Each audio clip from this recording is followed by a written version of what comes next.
And here we are, back once again, back at Wayfield Gorse. We're going to start just trying to flesh some things out. Had a good play around with ideas. Not really going to try on this side yet because the brambles are still up. Hopefully on Friday we should know a bit more about when they're going. But going to really try and mark out and work out how the hole is going to interact on this left-hand side here, where we're looking to get probably 11 holes over that side as opposed to 7 over there. So this is going to be the main bulk of the work this side, and trying to make sure they're not getting too close, interacting with each other, and just making some fun and fair holes. So that's today's plan. So much traipsing backwards and forwards, and I think I've come to I think we are looking at our hole 9 down here. It was going to be one lane over, playing back into the right, but it's actually going to make more sense to play that one slightly differently, straight down, and then walk back on ourselves to play 9th, which takes us down to the car park. You can just see sort of where I'm looking for a basket position there at the end. Weaving through the trees over there to our left over here is the tee for the 18th, which is going ever so slightly away, and behind me over my shoulder will be the tee for the 5th, maybe? It's going to cut off left into the woods there. So it might even be a shared tee with where we are here, one facing one way, one the other. Cut down a few costs. I'm just going to walk back this way a little bit, actually. No, I'm going to leave that in there so I don't forget where the heck I've gone. But yeah, so I'd mapped out one thing on paper, got here, and there's just too many trees to take out to make it happen. The angles didn't quite work, and then it encroaches on another fairway. So we're looking at this one instead. I like this down here because we've got a little bit of left, a little bit of right. It's quite nice and wide, but there's some choky points, and you could feasibly see yourself being able to flip one up, turn it over slightly, come back at the end, either as a lefty or a righty. It's a fairly balanced hole. You've got some wider space that you're going through here if you fancy splitting it in two.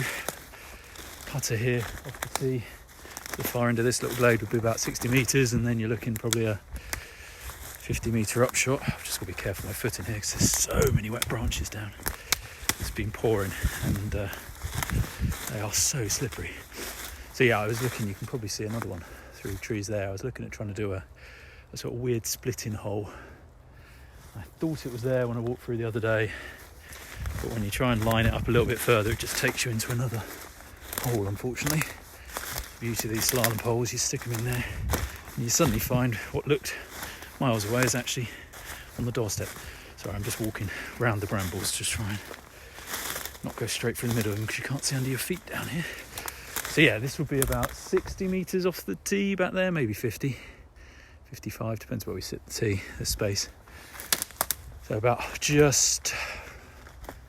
probably just under halfway down the hole. Then it opens up again after that little pinch point. I might take out a few of these smaller sander ones. What I like about this, it brings you through the oaks here.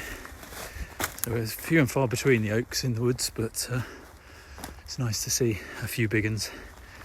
Where are we now? Probably 70-ish, 80 off the tee. So yeah, I've been looking to try and find something through the woods there. It wasn't working, so I'm going to pick that one up in a sec. And it's bringing us down here in the direction of the pond, obviously not interfering with the pond. We'll stop up short of that. So it's relatively straight, but it's going to take some action on the disc to get it down here. You're going to have to do something with it. It's not throw a dead straight shot. You're going to have to move it around a bit. We'll get rid of some of this scrappier other stuff here. We've got the lovely big oak tree there, which is probably going to be about where a basket of the hole before is. This is the one place on the course where I think I'm going to have a bit of a walk, maybe a 50-metre walk between tee to green. We're really struggling to find a way to make it flow, and I think this is about the best we can do, but I will look again. But I think this is our 9th because it's taken us down here to the car park. So yeah, finish your front 9. Going a little bit easy here. I've started to try and clear some of the sticks. You can see what we're having to try and get through. And back where those brambles were, they've all grown over, stuff like that. So it's tough going. See my paths going up and down through here. I've been walking it, so whoa, there we go, almost fell.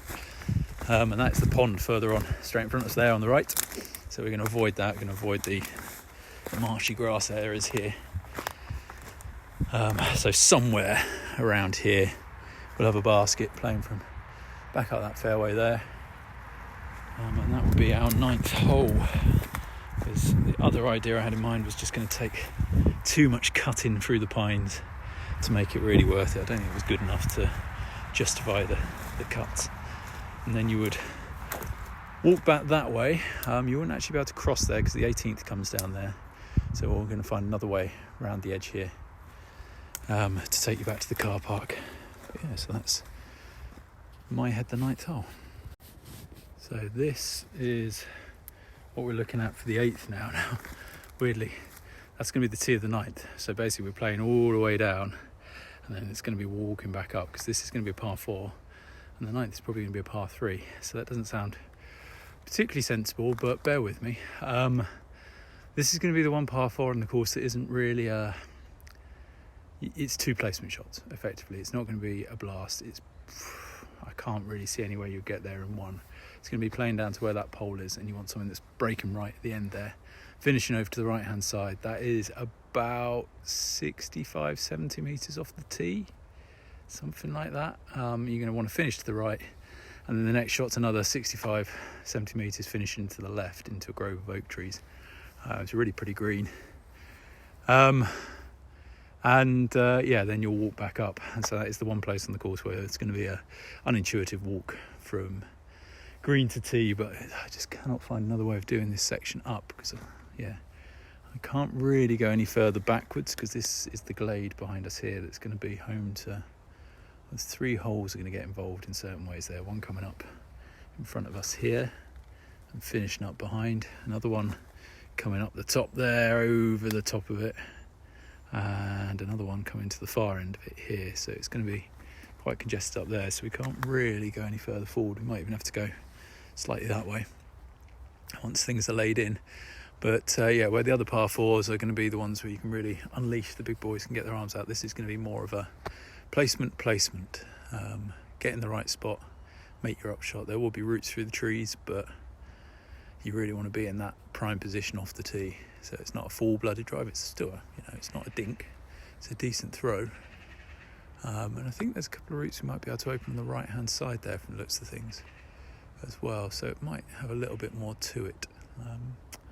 So that is hole 8 I believe, and then popping over to the left for hole 9.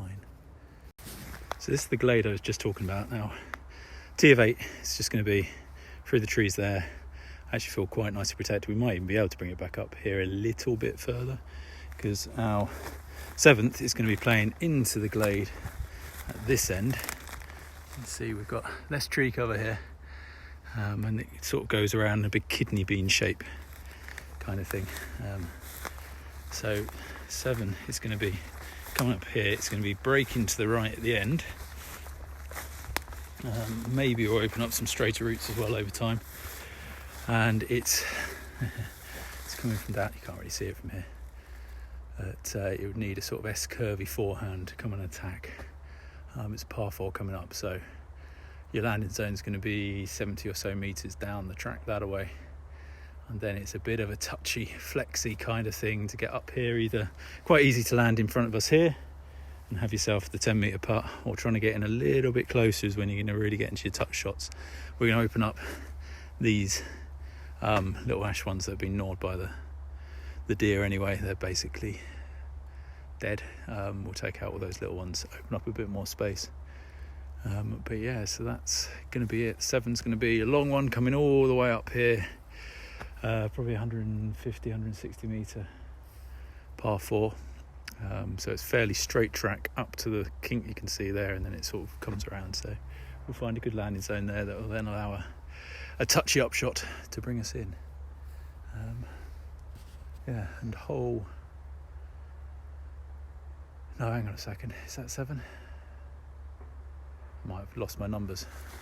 7's actually coming up here, so that will be another hole that comes in there. Yep, sorry, that is 5, 6, 7. So this will be hole 4 coming up here to land here. Hole 7's actually going to finish up here somewhere, and then you walk across to tee of 8. But yeah, so you play up to here for hole 4, then hole 5 is going to go around the back over here, and then we got a really long one down the edge is hole 6, and then a really long one coming up back through the woods is hole 7. There you can just see in the distance up there where it starts to rise up. That's about the perimeter of where we're going to be able to use. That's the rise that goes up towards the pond at the back, so we won't be going onto the rise at all. But yeah, we're having to work a bit to fit in around here. We're probably going to have Mando somewhere to make it play, but I think it does. So yeah, that will be hole 4. 1, 2.